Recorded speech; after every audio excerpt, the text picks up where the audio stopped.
बाज और तोता दोनों ही परिंदे हैं। एक तरफ तोता जो बोलता तो बहुत ज्यादा है लेकिन उड़ान हमेशा छोटी भरता है, और दूसरी तरफ एक बाज बोलता तो बहुत कम है लेकिन उड़ान बहुत बड़ी भरता है। और हमेशा एक बाज बनना, ना कि तोता। जिस तरह शेर जंगल का बादशाह होता है, इसी तरह ही बाज आसमानों का बादशाह होता है। और बाज की लाइफ से हम वो चीजें सीख सकते हैं जो शायद हम किसी और जानवर की लाइफ से ना सीख सकें। जिस तरह बाज हमेशा आसमानों में अकेला उड़ता है, ना कि किसी और जानवर का सहारा लेता है या परिंदे का, बल्कि खुद ही आसमानों में अकेला उड़ता है और शिकार भी हमेशा अकेला करता है। इसी तरह हमें भी अपनी लाइफ में हमेशा खुद से स्टैंड लेना होगा। जो करना है अकेले करना है, मुश्किलात आएंगी अकेले हैंडल करनी है, और ना कि किसी पर डिपेंडेंट रहना है।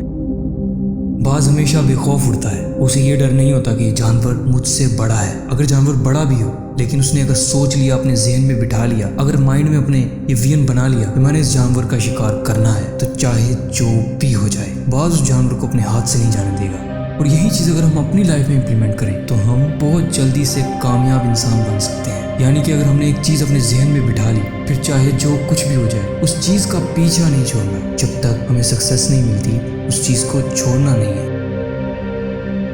बाज कभी भी मरा हुआ गोश्त नहीं खाता, बल्कि हमेशा खुद शिकार करके खाता है। अगर तुम बाज के सामने गोश्त रख दोगे, बाज मर भी जाएगा लेकिन कभी वो गोश्त खाएगा नहीं। इससे हमें क्या सीख मिलती है? इससे हमें ये सीख मिलती है कि हमेशा अपने पास्ट से निकलकर अपने फ्यूचर और प्रेजेंट पे फोकस करो। क्योंकि हम में से बहुत से लोग हैं जो कि अक्सर अपने पास्ट में जीते हैं और पास्ट की गलतियों पर हमेशा पछतावा करते रहते हैं, लेकिन अपने पास्ट से निकलते नहीं हैं। बल्कि उन लोगों को चाहिए कि अपने पास से निकलकर अपने प्रेजेंट पर फोकस करें और उन नई चीज़ों को डिस्कवर करें जिनके लिए वो बने हैं।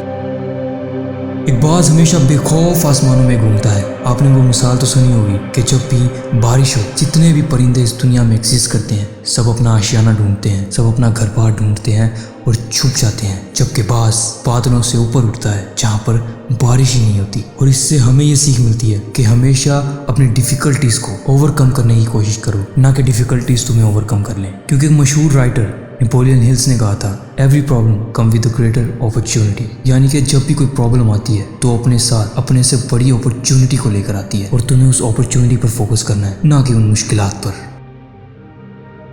ईगल हमेशा हर किस्म की डिफ़िकल्टीज़ के लिए प्रिपेयर रहता है, और ईगल अपने घोंसले में से हमेशा सॉफ्ट घास निकाल देता है और सख्त घास हमेशा रखता है ताकि जो बच्चे पैदा हों वो पहले ही डिफ़िकल्टीज़ को सीख लें। और हमें इससे ये सीखना है कि हमेशा अपने कंफर्ट जोन से बाहर निकलना है और हमेशा डिफ़िकल्टीज़ को ओवरकम करने की कोशिश करनी है। एक बहरी जहाज़, उसका कंफर्ट जोन हमेशा समुंदर के किनारे होता है, लेकिन एक बहरी जहाज़ कभी समुंदर के किनारे पर खड़ा होने के लिए नहीं बनता, बल्कि समुंदर के अंदर उतरने के लिए बनता है और उन लहरों से लड़कर निकलने के लिए बनता है। और तुम भी इसीलिए ही बने हो, मुश्किलात का सामना करने के लिए, ना कि मुश्किलात पर सर झुका के बैठने के लिए।